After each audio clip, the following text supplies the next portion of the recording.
Hi, and welcome to Chapter 29, Learning Objective 6. In this chapter, this objective, excuse me, what we're going to look at is the fractional banking reserve and how that actually creates money in our money supply. So let me go ahead and share my screen with you. I think I have to still kind of queue up my PowerPoint, but I'll go ahead and do that. All right, let's see from beginning.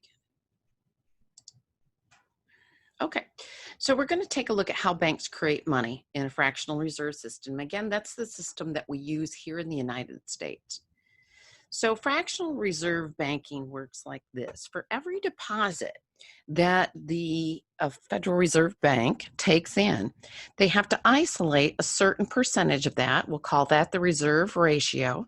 It's set by the Fed, and they have to isolate that and send it to the Fed. So again, kind of going back to our example, if I bank at Chemical and I deposit $500 into my checking account, okay? So let's see, let's do this a little bit differently. Let me change that up. So hold on. Let me put myself in here. Control P. All right. So I deposit $500 into my checking account. So what happens is when I do that, Chemical Bank has to isolate the required reserve ratio. For ease of use, I'll just say, let's say that's set at 10%, which is pretty high, but let's just say. Chemical then takes 10% times the 500, which would be just simply moving it a decimal place over, $50. Chemical then has to isolate $50 and send that to the Federal Reserve Bank in Chicago. And it's kind of put in a banking account for Chemical. Chemical then can take that remainder, the excess reserves, 450, just the 500 that I deposited less the 50, and they can lend that back out and make money from it. So again, what's the minimum amount that the reserves that the banks must hold? And that's going to be set by the Fed, and that's going to be the reserve ratio. And we'll just call the reserve ratio big letter R, okay?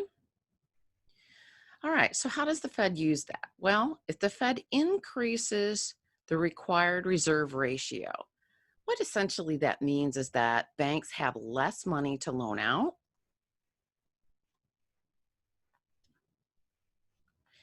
So what happens to the money supply is it will decrease. It decreases the money supply.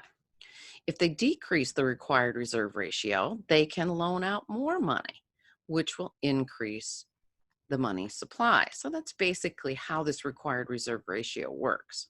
So here's an example. Now, excess reserve would be, in my example, I just gave you the $450.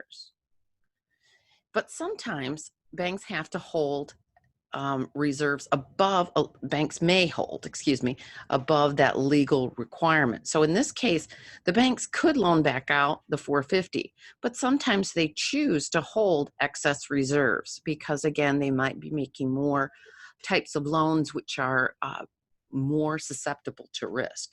So here's an example. The required reserve ratio is going to be 10%. Notice the deposits that it takes in, $100. We're going to multiply that by the 10%. And that would give us the $100. On the other side, the bank has to put that on reserve at the Fed. So there's your $10. And they can loan back out the 90. That's their reserves that they may want to loan out. They, however, could keep more, and that's where we get this idea of excess reserves. Okay, again, banks only hold a fraction of deposits in reserve. And again, as the banks create money by lending out excess, then what happens is we'll increase the money supply. Again, it doesn't increase wealth because we're not talking about investment at this point. Now, What's interesting is how exactly does this work when we're talking about many, many different banks. So I'm going to kind of go back to this idea. And let's say that Chemical loans back out the 450 to an individual who's wanting to buy a car. Okay. Now we're looking at investment because you see the car is the underlying asset. So they lend the 450, they charge some kind of interest rate. That person will then give the loan to GM, maybe General Motors. General Motors will then go put that in their account. And that Chemical bank again has to isolate 10% of the 450 or $45. Then they can loan back out the rest. So this is what we mean by fractional reserve banking. So here's the example using, again, the $100 that we started with at a 10% required reserve ratio. That's what they must put in of any deposit. So the first time that that happened, remember that the First National Bank would isolate the 10% or $100. They would, I'm sorry, $10. And then what they could do is loan back out the remainder. So the $10 goes to the Fed. They can loan back out the 90. Somebody then deposits that in the Second National Bank. They too have to isolate 10%. So that goes to the Fed, and they can loan back out the remainder. That person then deposits it in an account, isolates 10%. The bank does, the Third National. So this goes to the Fed, and then they can turn around and loan the rest back out. This idea of continuing to loan out here and here is what actually increases the money supply through the fractional banking reserve. Now, how much does it increase? And there's a really quick, easy way to figure this out. And what we use is what we call the money multiplier, okay? The money multiplier is equal to 1 over the required reserve ratio times the amount of the deposit. Okay, so our original deposit was $100, right? So let's see how much money is created in the money supply as a result. So remember, we were using a 10% required reserve ratio. 1 over 10% is equal to 10. We take the original deposit of $100, multiply that by the money multiplier of 10, and that ends up creating $1,000 in the money supply. So in this case, the money supply would increase by a total of $1,000. Okay, now, again, just kind of showing you the math in the previous step. You want to be very careful when you read these questions because sometimes we will ask the question, how much is created?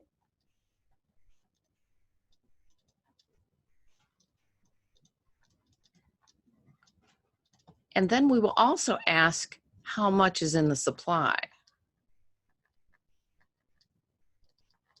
So I want to show you how the difference of these two questions, what really the difference is in the money supply. Okay, so let's take a look at how you would answer these two questions and the difference. So we know that the money multiplier is 1 over the required reserve ratio. In this case, again, it's going to be 10%. 1 over 0.10 is 10. Again, we multiply that by the original deposit, in this case, $100. And then we would say we have $1,000. But it doesn't stop there. Because we're asking the creation of money, we have to subtract out the original deposit to just look at new money created. So $900 is the right answer there. It is not $1,000. How much money is in the money supply? Then we would go ahead and do the same thing. 1 over the required reserve ratio, times the original, equals 10, times the 100, we would say $1,000 is in the money supply. We do not subtract out. So notice and be very careful as you're answering these questions. If it's saying how much has been created or will be created, make sure you subtract the original deposit because it was already in the money supply. If it's saying how much is in the money supply, meaning the total money supply, you don't subtract the deposit. So that's a really important distinction to make. Okay.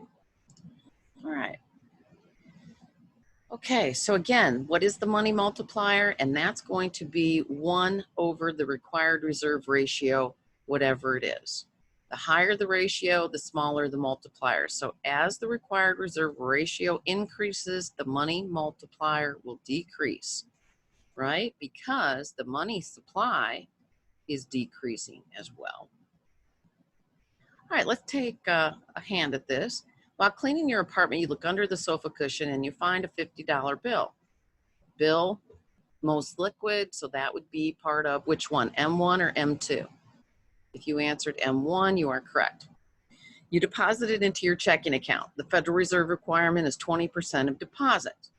Here's our first question. What's the maximum amount that the money supply could increase? Now, again, it's asking about the increase, so I'm definitely going to make sure I subtract out that original deposit. So I'm going to figure out the money multiplier. 1 over the required reserve ratio. So that's 1 over 0.20, which equals 5. I'm going to multiply that by the original deposit, 50, and I end up with 250. That's not really what the question asked. It said could increase. So I have to subtract out the 50 of the original deposit, and I get $200. So according to the fractional reserve system, the maximum amount that the money supply could increase would be $200. We also use the word could because not every bank is going to loan out all of its excess reserves. They might keep some of it. Okay, next question. What's the minimum amount that the money supply could increase? Okay, so we just did the maximum amount using the money multiplier. So let's do what's the minimum amount. Now, don't forget, yes, we're talking about fractional reserve right now, but there are 2 other systems. There is 100% reserve banking, there is 0%, and then there's what we use, fractional reserve. So what's the minimum amount the money supply could increase? Well, if we deposit $50 and we're in a command economy where 100% of that has to be put in the central bank, then the minimum amount that the money supply could increase would be 0. Okay, because you have to think ahead that there are different types of central banking systems. Okay, so again, here's what we looked at. So the increase in the money supply for A, the maximum amount was $200. The minimum amount, nothing, because 100% reserves. Okay. At this point, what we're going to do is turn our focus a little bit to talk about the financial crisis because banks were at the center of the financial crisis. So here is the resources a bank owns are bank capital, and they use that to generate profit. All right, so here is a more realistic balance sheet of a bank. This is the amount of the reserves that it has at the Fed. This is the amount that it has in loans to customers. So it's collecting interest on that. And then securities. Banks can own securities. So this would be considered an asset to the bank, and they might be using those to invest. The amount of deposits it has are a liability to the bank because people could come and draw those back out. So that's why that's a liability. How much debt does the bank itself have and take on? And then this is the owners of the bank, their owner's equity. So the actual owners have capital in the bank as well. Bank leverage is how much it has, when we take a look at what does it own versus what does it owe. So for example, a leverage ratio looks at the amount of debt that a bank has to the amount of equity that the bank has. You might have had this done on you if you were going to lend. The maximum amount of debt to equity is usually 32%. And that's even you're living paycheck to paycheck. Capital requirement is the minimum amount of bank capital. So they, like ourselves, if you go down to get a loan, then what's going to happen is they're going to look at everything you owe versus everything you own, and it can't be greater than 32%. So there's a capital requirement that banks, according to the Dodd-Frank Act,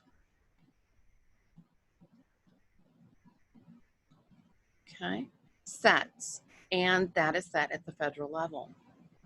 Now, what happens if a bank loans out more? And this is really kind of important because if the value of the bank's assets drop below its liabilities, then the bank becomes insolvent. This happened a lot during the financial crisis, and I have a thing coming up in just a moment.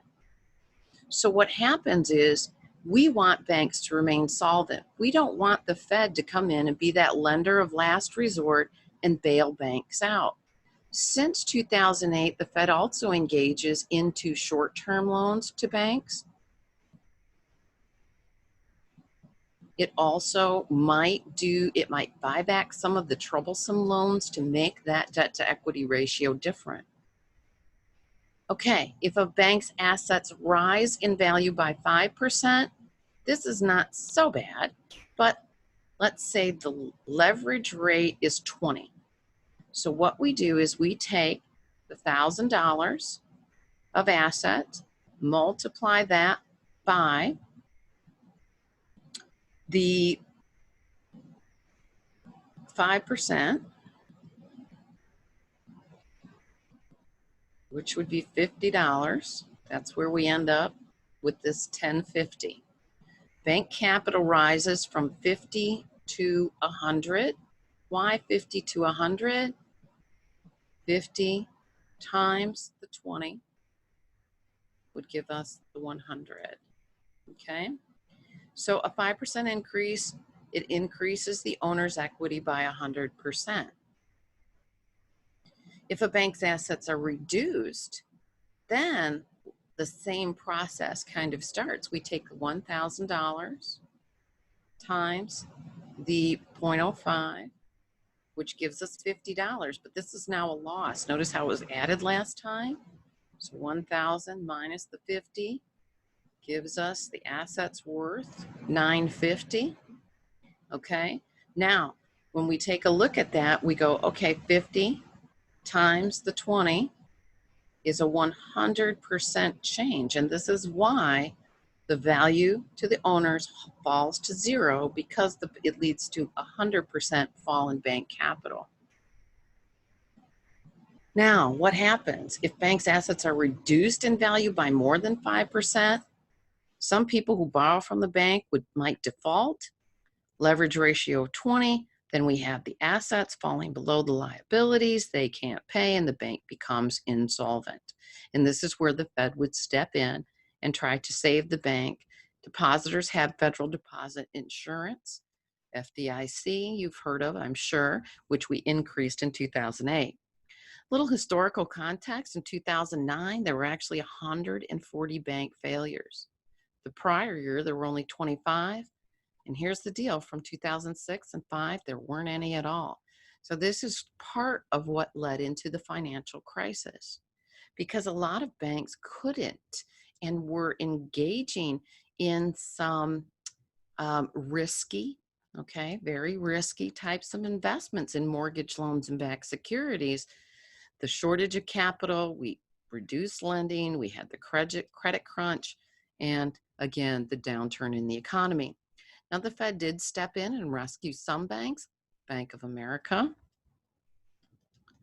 and it let others fail, like Lehman. Okay, so again, what did the Fed do?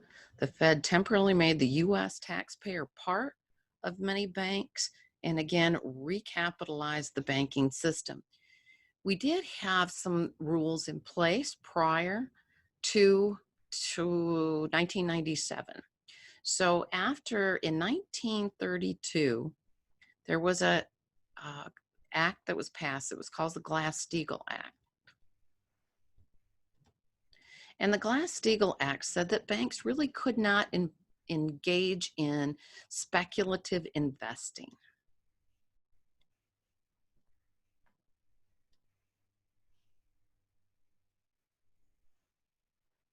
Now, what happened is this act was repealed in 1992, I believe. And so this made banks multinational, and when they were able to kind of compete with other banks like Deutsche Bank in Germany, Bank of England in England, and so Bank of America, large banks here in the US wanted to be like multinationals. So this is why the act was repealed.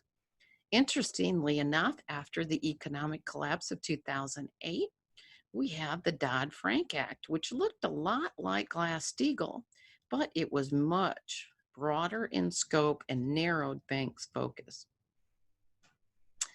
Okay, so this is the end of this learning objective, and hopefully you understand now a fractional reserve system and how banks actually create money through the process of lending. It's not like we print money. Through the process of deposits and lending back out, that's actually how the money supply increases, or if they raise the required reserve ratio, decreases. I'll see you back in the next objective to talk about the tools of the Fed. Thanks. Have a great day.